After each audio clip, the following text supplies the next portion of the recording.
Alors, si on veut placer mon écran, s'il vous plaît. Alors, le verset de la semaine, 1 Pierre 2, chapitre 2, verset 2. Désirez comme des enfants nouveau-nés le lait spirituel et pur, afin que parmi vous croissiez pour le salut. C'est ce qui est intéressant, c'est que Pierre ici, il s'adresse à des chrétiens, non pas des non-chrétiens. Il dit, désirez comme des nouveau-nés, comme des enfants nouveau-nés, le lait spirituel et pur. On sait que c'est la parole de Dieu.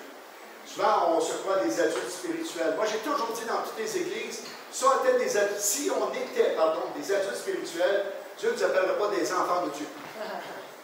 Hein? Il nous appellerait des matures de Dieu. Tant qu'on va être sur terre, on est dans une maternelle. Et lorsqu'on va graduer devant le Seigneur, soit par l'enlèvement de l'Église ou par la mort, nous allons entrer dans la première année du primaire de l'éternité. Tant qu'on est sur terre, on est en maternelle. Hein? En maternelle, on apprend des choses usuelles. Et il n'y a pas un chrétien qui peut dire, moi, ça fait 70 ans, je suis chrétien, je ne peux rien apprendre, pasteur. Hein? Pourquoi il dit 170 ans? Parce que si je donne un âge, il y a pas quelqu'un qui va être dessus. Il va être déçu aussi, être dessus cet âge-là. Alors, 170 ans, il n'y a personne qui s'en rend. Mais c'est pour vous dire, on peut croire que par l'expérience, on comprend tout, on sait tout. Pierre dit aux enfants de Dieu, il dit, désirez comme des enfants nouveau-nés. Donc, de désirer la parole de Dieu davantage dans nos vies. Que cette parole nous nourrisse davantage. Et qu'on puisse réfléchir cette semaine. Dire, ça fait combien de temps que je n'ai pas goûté la parole de Dieu comme si c'était du lait? Il y a une annonce qui m'a influencé à manger des céréales une quinzaine d'années passées. Quand j'étais jeune, je mangeais des cornflakes. À un moment donné, je me suis tanné de manger des cornflakes. Parce que mon père achète deux sortes de céréales. Des cornflakes et du riz pas fait. Même pas du Rice Krispies. Du riz pas fait. Des gros sacs. Tu as connu ça aussi, hein? Je mettais du lait là-dedans, ça prenait une seconde, c'était déjà pâteux. C'est pour moi, les cornflakes, ça croquait. Mais je me suis tanné de ça. Moi, je suis quelqu'un qui mange des céréales tous les matins. Une journée, il passe une annonce à la télévision sur le cornflakes. Il dit, goûtez-y encore comme une première fois. Puis moi, j'étais un petit peu sensible quand c'est marqué nouveau sur le boîte de quelque chose. Hein? Mes enfants aussi, quand c'est marqué nouveau, je le laissais. Et là, c'était pas marqué nouveau, mais ça disait goûtez-y comme encore une première fois. J'ai acheté une boîte de cornflakes, j'ai peut-être relé là-dessus pendant 2 ans de temps, manger des cornflakes. Voyons, comment ça que j'ai oublié ce bon coup-là? Aujourd'hui, c'est un type de cornflakes que je prends tous les matins aussi. Alors, c'est pour vous dire, tu sais, on oublie comment bonne est la parole. On oublie ce temps où, lorsqu'on s'abreuvait à cette parole, à tous les jours, il y avait quelque chose de spécial qui se passait, même si on ne comprenait pas tout. Revenons à cette nourriture comme un lait. Et c'est sans dire, oh, je suis un adulte spirituel. Je suis un enfant spirituel. Et vous pouvez en être convaincu en parlant de mon épouse encore. Amen. Mais c'est pour dire que ne nous voyons pas comme des adultes, mais dans l'apprentissage de la maternelle. Et laisser Dieu nous étonner encore à tous les jours par sa parole. Moi, j'ai une lecture quotidienne, j'encourage les gens à lire quotidiennement. Il y a un programme qui s'appelle Programme Bible qu'on peut avoir en ligne. Alors, tu passes au travers de la Bible pendant un an de temps, tu passes au travers de ta Bible, et ça te lit différents textes de l'Ancien et du Nouveau Testament. C'est intéressant, tu as suivi. En même temps, ça nous aide à regarder la cadence pour passer au travers de la Bible à toutes les années au moins une fois. En passant, c'est qu'est-ce que vous encouragez autrefois à faire. Il y a 200 ans passés, les gens qui rentraient au palais public, en Angleterre, ils rentraient le 1er août, commencé le 1er septembre, et ils devaient lire leur Bible en un mois au complet, sinon ils ne débutaient pas le programme. Ils s'assuraient que les étudiants aient lu au moins leur Bible une fois par année. On a regardé les prédicateurs qu'on a eu de 200 ans passés, c'est incroyable. La puissance dans la prédication, parce qu'il y avait vraiment une différence au travers de ça. Et si la parole n'était pas tellement répandue, c'est qu'ils s'assuraient qu'ils disaient au moins ça. Alors, je vous encourage cette semaine à retourner au lait spirituel de la parole et dire au Seigneur, ce matin, émerveille-moi. Étonne-moi, Seigneur. Amen? Amen. Bon Dieu. Oui, je suis un petit peu speedé le matin, hein, ça fait longtemps que je n'ai pas parlé. Je sais que ce matin, je suis très, très heureux d'être au milieu de vous et ça m'excite de pouvoir partager la parole. Alors, demandons ce que Jésus a demandé, le 5e message. Il y en a un 6e, et c'est par rapport à Jean 17, la prière sacerdotale, où les 5 premiers versets, c'est Jésus qui parle de lui-même, de la place qu'il y a auprès de Dieu et tout ça. Et toute le reste des versets, ça concerne l'Église immédiate des disciples et apôtres qui étaient là, qui n'est pas encore l'Église. Je sais que théologiquement, ça commence seulement qu'après que Jésus soit monté au ciel, et dans le livre des Actes avec le baptême du Saint-Esprit. Mais Jésus parle déjà comment il est engagé, comment il prie son Père, et tout d'un coup, il dit aussi que c'est pour l'Église future, tous ceux qui viendraient à connaître son nom plus tard. Donc, la prière sacerdotale n'est pas une prière égoïste. Père, donne-moi ce que j'avais, puis donne-moi ce que j'avais, et c'est fini là. Non, il prie pour nous. Cette prière nous concerne. Et c'est pour ça qu'on passe tranquillement au travers. Et ce matin, particulièrement, l'unité spirituelle à l'exemple du Père et du Fils. On va parler d'unité ce matin. Et cette unité, ce que je découvre dans l'unité, c'est la différence qui nous empêche, ne nous empêche pas d'être unis. Nous sommes différents. Quand vous me regardez, bien, vous apercevez que je suis seul qui ressemble à ça dans l'Église. Non, vous n'êtes pas d'accord? On se ressemble tous? Monsieur est super. Vous êtes bien à côté de moi? Oui. Ah bien. Oui. Je passe la TV. Oui, attends. Tu n'as pas peur de la TV? Ça va être. Ah. Viens ici, là. Je vais fou. Ton masque. Oui, ton masque. Est-ce qu'on se ressemble? Non. En Christ, oui. Oui, c'est ça. À cause de l'Esprit de Dieu. Nous sommes en unité et pourtant tellement différents. Il est tellement plus beau bonhomme que moi. Y a-tu qui les emmène à ça? Oui, amen. Tu dis oui à ça? Ben, ça, c'est ta femme, mon épouse a 19 ans. C'est ça. Alors, ceux que c'est la première fois que vous nous visitez, ben, mon épouse fait beaucoup d'écho. Alors, c'est une vieille engagement qu'on a depuis des années et ça fait juste mettre un petit peu d'humour au travers. Mais on est différents. On n'a pas le même poids. Même si on avait le même poids, on est différents. Hein? Par contre, en dessous de ça, moi là, je suis un Arnold Schwarzenegger. J'ai tous les mêmes muscles. Il est bien caché. Il est bien caché. Mais c'est parce que j'ai décidé de le cacher pour ne pas intimider personne. Mais, vous comprenez? C'est que dans la foi, nous sommes tous pareils. On est tous à la même adresse. On est ancrés en Christ. On a tous les mêmes muscles spirituels. On a tous le même cœur spirituel. On a tous la même foi spirituelle. Et la même foi spirituelle. Le foi et la foi.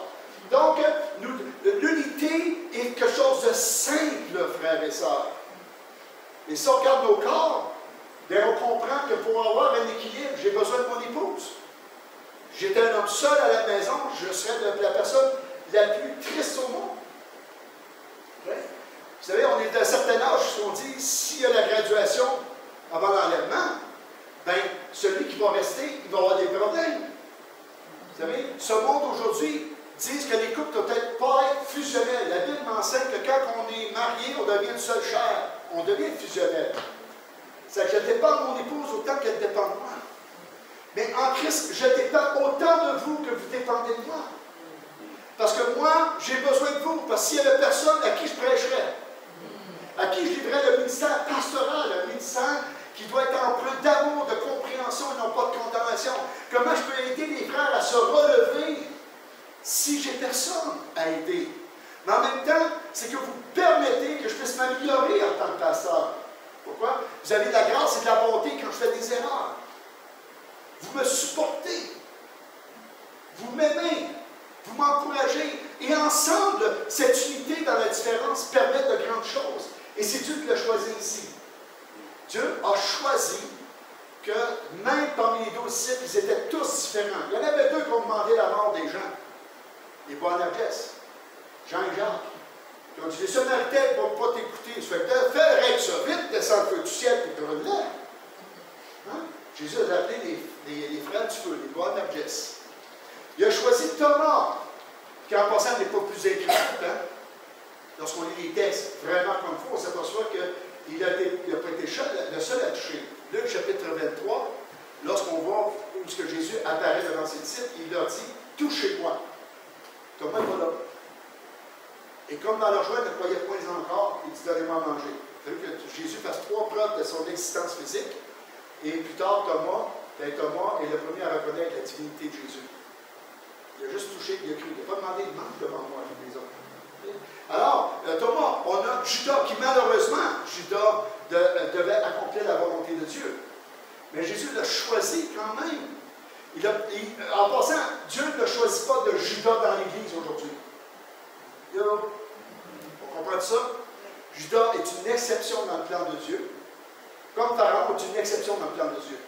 Donc je ne crois pas qu'aucun frère et sœur est appelé à être un Judas dans l'Église. Si vous croyez ça, c'est le diable qui fait croire ça. Parce que c'est son esprit qui est invité en nous. Il n'y a pas de Judas là-dedans. C'est important. Mais il a quand même choisi Philippe. Philippe dit, montre-nous le Père. Barthélemy qui dit quoi? Jésus a dit de Barthélemy, voici un juif en qui il n'y a point de fraude. Le seul qui a reçu un témoignage de la sorte est Barthélemy. Pierre a renié Jésus 3 fois. Ça, c'est de la même traîtrise que Judas, en passant. Tu sais? Vendre Jésus pour de l'argent ou renier devant tout le monde 3 fois, c'est de la traîtrise. Tu sais? Et Jésus il a dit quoi, Pierre? Sois le premier pasteur de la première bergerie. C'est extraordinaire. Et c'est ça que Dieu a choisi. Dieu n'a pas fait d'erreur en nous choisissant pour être sauvés et d'être dans l'unité, frères et sœurs. Et c'est ce qui est merveilleux. Parce que si tout était fait comme je le désire, bien, ça serait malheureux pour tout le monde. Et vice-versa. On doit ensemble prendre des décisions, ensemble grandir, même si on a des tâches différentes. Et cette unité, bien, il l'a voulu. Le Père et le Fils et le Saint-Esprit sont en unité, pourtant c'est 3 personnes distinctes. Il y en a 2 qui sont spirituels, l'Esprit Saint et le Père, et Jésus qui est physiquement sur terre. Mais les 3 ont des rôles différents, et pourtant ils s'accomplissent les 3. On ne discutera pas de l'égalité de la Trinité, on va la voir au ciel. Mais cette unité, elle est désirée.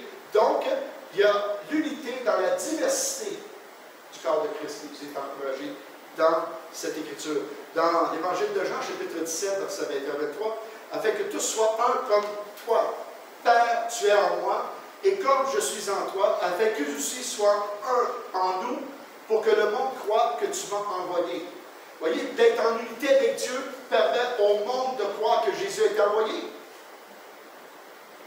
N'est-ce pas extraordinaire? Oui. C'est qu'un chrétien Robinson Crusoe, qui croit qu'il peut se passer de l'Église, qui croit qu'il peut être dans le bois, puis s'abstraire de tout frère, de tout sort, de toute pertinence de la vie, puis dit, moi, je grandis dans le bois et je ne vois personne et je sers le Seigneur. C'est pas servir le Seigneur. L'histoire de l'Église l'a montré. Les monastères, ça a été l'expérience la plus malheureuse pour l'Église.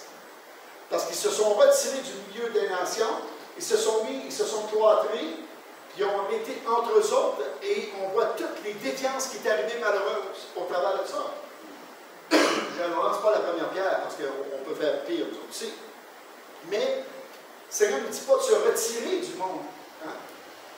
Dans cette prière, je ne te prie pas des enlever du monde, mais des préserver du malin dans ce monde. Donc, ce corps, cette unité qui semble disparate aux yeux du monde. Quelqu'un rentre dans une église et dit, c'était bien n'importe comment dans cette église-là. Nous autres, à l'église, on a tout encore le veston-cravate. On a une personne qui prêche en avant qui a toute une belle robe. Il a tous ses atours. On sait, comment c'est lui qui est le pasteur. Non. Ça, ce n'est que du déguisement. L'unité, c'est vraiment dans l'honnêteté. Et nous sommes honnêtes. Moi, je trouve tout bien habillé le matin, je ne fais pas de commentaires à propos que je trouve quelqu'un mal habillé. Mais ce que je t'aimerais dire, c'est l'habit ne fait pas de moi. Vous comprenez bien? C'est pas parce qu'on serait tous vêtus, tout habillés pareil, les hommes vêtus de noir avec une chemise d'or, cravate noire, et les dames tout habillées en noir avec le bonnet sur la tête, que l'Église est plus forte. C'est pas ça. Qu'est-ce qui fait que l'Église est forte? C'est l'unité qu'elle a en Christ les uns avec les autres. Dans la différence des qualités et des dons que Dieu nous a donnés. Quelqu'un dit, moi je ne sais pas grand-chose dans l'Église. Dis-moi ce que tu es capable de bien faire, je vais trouver quoi faire. Pourquoi? Parce que chaque personne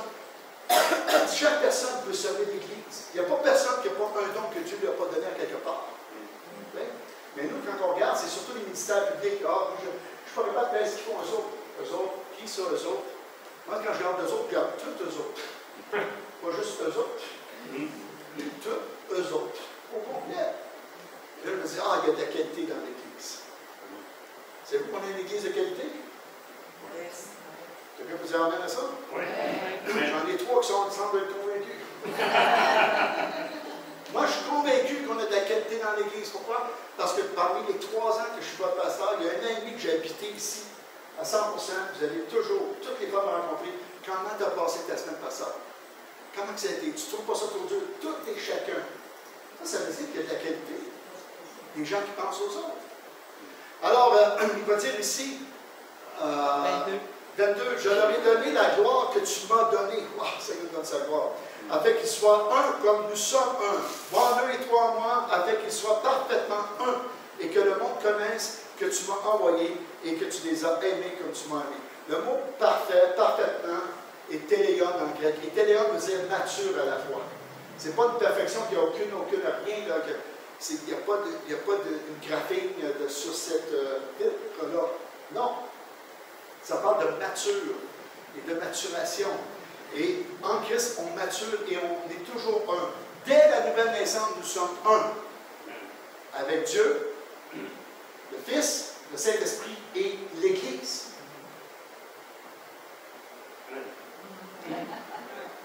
L'Église. Un nouveau chrétien aide l'Église à croître. Et un vieux chrétien aide le jeune à grandir. On doit mépriser personne qui entre dans le corps de Christ. Tout et chacun, on devient un. Et lorsqu'on est un, on mature ensemble. Ça va jusque-là? Oui. Alors ici, je vais parler d'unité dans la diversité. J'en ai déjà parlé. Philippiens chapitre 2, verset 1 à 5. Et c'est exceptionnel l'image de Christ. Si donc il y a quelques consolations en Christ, il y a quelques soulagements dans la charité, il y a quelques unions d'esprit, s'il y a quelques compassions, quelques miséricordes, rendez ma joie parfaite en ayant un même sentiment, un même amour, une même âme, une même pensée. Hein? Donc on est encouragé, Paul dit, en Philippiens, je vais t'encourager par ceci lorsque je vais chez vous, lorsque je vous vois. Soyez un dans l'amour. Soyez un en âme. Soyez un en pensée. Un, ça ne veut pas dire que ma pensée a plus de valeur que la tienne, mais ma pensée et ta pensée nous emmènent à comprendre la pensée de Christ. Parce qu'il peut dire qu'il connaît Dieu, au point de savoir ce que Dieu pense à propos des choses. Ça va aujourd'hui, ce que j'entends beaucoup, là, souvent j'entends des choses sur Internet, et le prédicateur semble connaître mieux ce qui s'en vient que Dieu lui-même. Donc, es-tu Dieu? Ça, tu es en train de dire la pensée de Dieu que je ne lis pas dans la Bible. Et Dieu a promis, il nous a dit qu'il nous laissait en connaissance des choses des derniers jours pour qu'on puisse relever la tête lorsqu'elles s'accompliraient. Le reste, on n'a pas besoin. Et eux autres arrivent avec des découvertes, des affaires que tu dis, d'où c'est qu'ils sortent ça? Ils n'ont aucune preuve. Le Seigneur mentit. Ça ne tient pas la Bible, je regrette, je ne le reçois pas. Pourquoi? Parce que la Bible, c'est la seule chose qui me permet de dire, c'est Dieu qui a vraiment dit. Et c'est simple, hein? Dieu dit quoi? Lorsque quelqu'un va parler en mon nom et la chose ne s'accomplira, c'est parce que moi, l'Éternel, je n'aurais pas parlé. Donc, je ne vais pas dire que la personne est mauvaise, je vais dire, je regrette ce que tu me révèles là. Il y a quelque chose qui ne va pas. On arrive bientôt en septembre, hein? À tous les mois de septembre, octobre, de chaque année, depuis les derniers 20 ans, il y a quelqu'un qui annonce le retour du Seigneur à la fête des trompettes juives. Et Jésus n'est pas revenu encore. À un moment donné, il va revenir. Là, les gens vont dire, je te l'avais dit. Mais non, ça fait 20 ans que tu me dis, c'est pas parce que tu me l'as dit. Il a tenu sa promesse. Okay? Donc, c'est qu'on peut réfléchir ensemble et tout d'un coup, quelqu'un peut me dire, pasteur, tu n'es pas correct là-dedans à cause de telle chose. Puis, je vais réformer mes pensées. On est là pour ensemble parler à propos de Dieu. Et personne ne possède la vérité comme Dieu lui-même la possède, sa vérité. Et ça, c'est important. Donc, on fait des erreurs. Mais l'important, c'est quand on fait l'erreur, puis c'est soulevé par la parole, on va dire, OK, j'ai fait une erreur. On continue ensemble. C'est ça d'être en unité de pensée. Ça va jusque-là? Oui. Ne faites rien par esprit de parti ou par vaine gloire. Le mot parti ici, c'est un parti politique en grec en passant. Ou par vaine gloire, mais que l'humilité vous fasse regarder les autres comme au-dessus de vous-même. Alors, c'est pour ça que j'ai dit qu'on ferait peut-être plus pour moi.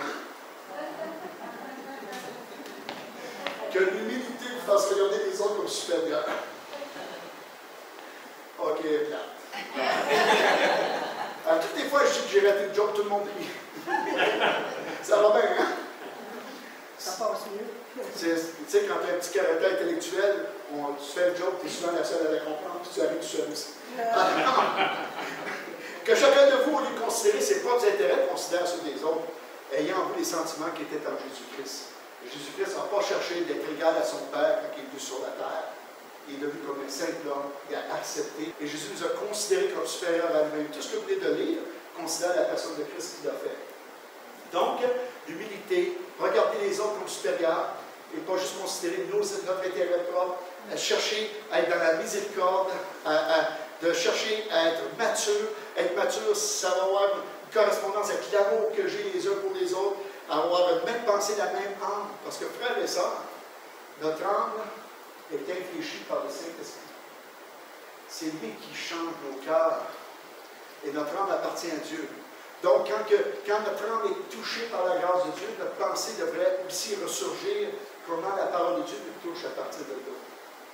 Et d'être capable d'avoir cette même remarque que l'archange Michel a dit au diable, que Dieu te réprime. Et non pas de faire un geste au diable. J'ai vu ça, moi, des prédicateurs qui quittent derrière du diable avant de prêcher. Mais moi, la question, en théologie pratique, le diable n'est pas Dieu. Donc, à quelle église qui se trouve ce matin? Dites-le moi. On ne peut pas être toutes les églises de dimanche. Il n'est pas omniprésent. Le diable est un ange créé, très, très différent, passe au travers des murs, mais il ne peut pas être partout à la fois. Donc, et toutes les églises, le diable était chez nous un matin. Je dis, OK, c'est moi, bibliquement parlant, le diable est à quelque part, mais il n'est pas chez nous. Parce qu'un matin, on célébrait le Seigneur, pas le diable. Et peut-être les démons ont essayé de contrecarrer la louange. Ça, je n'ai pas de problème avec ça, mais que le diable est chez nous un matin, quand d'autres églises disent, le diable est chez nous aussi, oh, il y a un problème. Moi, je préfère la parole de Dieu qui me dit quoi? Si tu crois que le diable est chez vous, résiste-lui. Et il fuira. Parce qu'on est résistant, on est résistant à nous, Jésus, en s'occupant pas de lui. Quand tu ignores quelqu'un, c'est ça qui fait plus mal. Quand tu ignores quelqu'un, il faut pas s'en aller parce qu'il s'en ignorer. C'est toujours la même chose. On porte trop d'importance à ce personnage. Portons l'importance à chacun d'entre nous.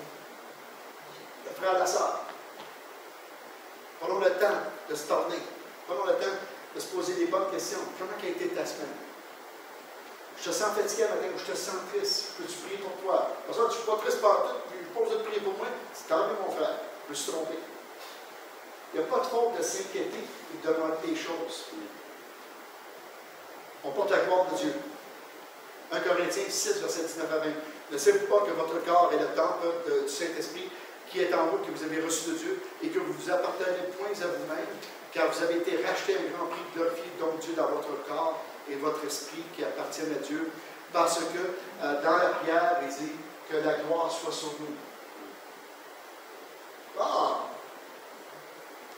Quand je me regarde sur un portrait, je sais que ce n'est pas si beau que ça. Faites vous en pas, je le sais. Mais je sais une chose, la gloire est sur moi pareil. Elle est sur vous pareil, la gloire. Et la gloire de Dieu, c'est quoi? C'est la présence de Dieu dans nos cœurs, parce qu'on devient le temple du Saint-Esprit. Et ce que nous faisons dans l'Esprit, en marchant par l'Esprit, va toujours toucher quelqu'un, un incroyable, un frère, une sœur qui est en détresse. Pourquoi? Parce que l'Esprit nous fait faire les œuvres de Dieu, les œuvres qui ont été commandées d'avance, on voit dans Éphésiens chapitre 2. Ces œuvres préparées d'avance. Et moi, ça m'encourage. Pourquoi? Parce que ça ne nous demande pas d'être parfait encore. C'est ce que j'aime de Dieu. Il ne dit pas d'être parfait. Il dit, oui, il y a un verset qui dit, soyez parfait comme votre Père céleste est parfait. Et le mot en grec est élégant, qui veut dire mature. Parce que jamais sur terre on va devenir parfait comme Dieu est parfait. Es-tu d'accord avec ça? Oui. Donc, si le mot parfait est là, en grec, il veut dire mature. Si on peut devenir mature comme Dieu, par exemple. On ne parle pas de perfection arrêtée. Est-ce que vous comprenez la différence? Quand on étudie ça, le pasteur qui nous enseigne le grec, il nous a fait vraiment voir la différence. Il dit en grec, les mots ont souvent 2 ou 3 pensées. Puis le grec de l'époque, il comprenait ce que ça voulait dire. Alors, ce qui m'encourage ici, c'est ça. C'est qu'on a été rachetés et Dieu a investi en nous son Saint-Esprit, puis on est devenu son temple et la présence de Dieu par le Saint-Esprit dans nos cœurs. Donc, nous portons la présence de Dieu dans des vases de terre, qui est notre corps humain. Et ça, c'est bien plus important d'être connu de Dieu que d'être connu par le maire. Hein? D'être connu par le gars qui a une ligne noire dans sa poche et qui veut te rencontrer après la réunion. Ça, on n'est pas bien. Être connu de Dieu, ça veut dire que Dieu est présent et sa gloire. Donc, quand je vous regarde, je peux dire avec certitude que je vois la gloire de Dieu. Parce que Dieu dit que sa gloire est dans nos vies, elle est présente. On peut avoir le caractère que l'on a, sa gloire est là pareil. Parce que Dieu investit en nous sa gloire en sachant qu'on est en base de terre. On a encore de la nature pécheresse. On a encore des choses à corriger. Vous remarquez que cet esprit ne vient pas après 25 ans, 30 ans de vie chrétienne, mais il vient à la nouvelle naissance. Il vient quand on est le plus imparfait dans la foi, sa présence est déjà en nous. Comment je peux dire à Dieu qu'il s'est trompé? Donc, lorsque je regarde un frère ou une sœur, je désire voir la gloire qui est là, plutôt que voir les défauts qui est présent. De regarder au-delà, de prendre la décision, et ça c'est l'amour, hein? Crois tout, espère tout, endure tout. 1 Corinthiens 13. Et c'est ça que je veux m'encourager ce matin, parce qu'on porte cette gloire. Et je dis qu'on porte la gloire, et cette gloire fait qu'on est dans l'unité. Voilà. Avons-nous déjà ressenti en priant à la maison la détresse d'un frère ou d'une sœur? As-tu déjà vécu ça? Et quand on a osé appeler, la personne qui t'appelle d'un bon moment. Tu sais, qui te dit de l'appeler à cette heure-là? Ou tu te fais réveiller en telle heure de nuit pour prier, puis que le lendemain, tu sais qu'une personne en telle heure de nuit est en détresse. C'est ça de porter la gloire de Dieu. On est interconnectés les uns les autres parce que nous formons le corps de Christ. Donc la prière de Jésus n'est pas anodine, non? Parce qu'il dit, comme je suis avec mon Père, vous allez être un avec moi et mon Père. La même unité. Et c'est le plan de Dieu, et c'est la raison de Dieu, et c'est la vie de Dieu, et c'est le désir de Dieu le Père. Avec le Fils, c'est la même chose. Je l'ai dit, si nous portons ce trésor dans des vases de terre afin que cette grande puissance soit attribuée à Dieu et non pas à nous, dans 2 Corinthiens, chapitre 4, verset 7. Et l'unité témoigne de l'amour du Père. Dans 1 Jean 3,1. Voyez quel amour le Père nous a témoigné pour que nous soyons appelés enfants de Dieu. Et nous le sommes. Si le monde ne nous connaît pas, c'est qu'il ne l'a pas connu. On n'a pas connu Dieu, on n'a pas connu le Seigneur. Mais nous sommes enfants de Dieu. Bien-aimés, aimons-nous les uns les autres, car l'amour est de Dieu, et quiconque aime est né de Dieu, et connaît Dieu. Celui qui n'aime pas n'a pas connu Dieu, car Dieu est amour. Bien-aimés, aimons-nous les uns les autres. Connaissez-vous? Bien-aimés, aimons-nous les uns les autres. L'amour est de Dieu, et quiconque aime est né de Dieu, et connaît Dieu. Celui qui n'aime pas n'a pas connu Dieu, car Dieu est amour. Bien-aimés, aimons-nous les uns les autres. 1 Jean 4, 7 et 8. Je chantais ça quand on était dans le groupe jeunesse. Ça fait longtemps, pasteur, tu étais dans le groupe jeunesse. Je suis encore dans le groupe jeunesse. C'est en maternelle de la vie chrétienne? Non? Je suis avec ma femme, vous allez le savoir. Frères et sœurs, ce matin, ce que nous avons vu, c'est que nous sommes plus unis qu'on peut le croire. Et ça ne dépend pas de nos finesses. Ça ne dépend pas qu'on s'entend bien, ou un frère ou une sœur. C'est la volonté de Dieu qu'en naissant de nouveau, nous sommes unis. Unis comme le Père était uni au Fils et à l'Esprit, nous sommes dans la même union. Mais Dieu a un amour incroyable parce qu'il m'a choisi pour m'unir à vous. C'est la vie. C'est la vie. Tu sais, il va être toute l'histoire là. Tu sais, il nous a unis ensemble. Ça, c'est l'humour de Dieu. Tu sais, quand Francine m'a connu, elle disait que j'étais infirmier. Non, un habitant. Un habitant, parce que je venais de Longueuil. Elle, quand j'étais jeune, plus de la moitié de Longueuil, c'était des terres cultivées. Eux autres, ils partaient pour aller à Drummondville en vacances et ils passaient à travers de Longueuil. C'est quand Jésus venait de Longueuil, il me dit « Ah, comme ça, tu es un habitant. » Mais je m'habillais comme un habitant aussi. J'avais un chandail à col roulé blanc, des manches longues, une chemise carottée, puis des jeans. Parce que les jeans n'en font plus, là. Vous voyez, des jeans, c'est une pasteur, des souffrants. Puis, je voulais mes manches. Puis, ça sortait, je trouvais que j'avais un beau look que personne n'avait. Elle a marié ça. C'est Dieu a de beau, hein? Oui, pas mal. Moi, jamais je vais marier montréalaise. C'est des gens écartés sur l'île. Longueuil, on disait ça des gens de Montréal. Le niveau du Seigneur, c'est qu'on s'est découvert dans une église à Ville-la-Salle. Je faisais 3 heures de route, aller-retour en autobus pour aller à Ville-la-Salle. Et c'est là que Francine a découvert cette perle rare. Et que j'ai découvert cette fleur du désert. Gloire à Dieu. Frère et sœurs, penchons nos têtes. Seigneur, je te rends grâce pour l'unité que tu as mis en nous par ton Saint-Esprit, et c'était ton plan divin. Je te remercie de tout ce que tu as fait, Seigneur, parce que sans toi, il n'y aurait pas d'union, même pas d'esprit, même pas de corps. Nous sommes tellement différents les uns des autres que peut-être qu'on ne serait jamais rencontrés, parce qu'on ne serait même pas déplacés pour se voir. Mais ce matin, frères et sœurs, par le Seigneur et cette grâce, tu nous donnes d'être unis par ton Esprit dans toute la différence que nous sommes. Et ton humour est grand, parce que tu nous apprends à être humbles au travers de cela. Comme toi, tu as été humble pour faire ta volonté, la volonté de ton Père, Seigneur.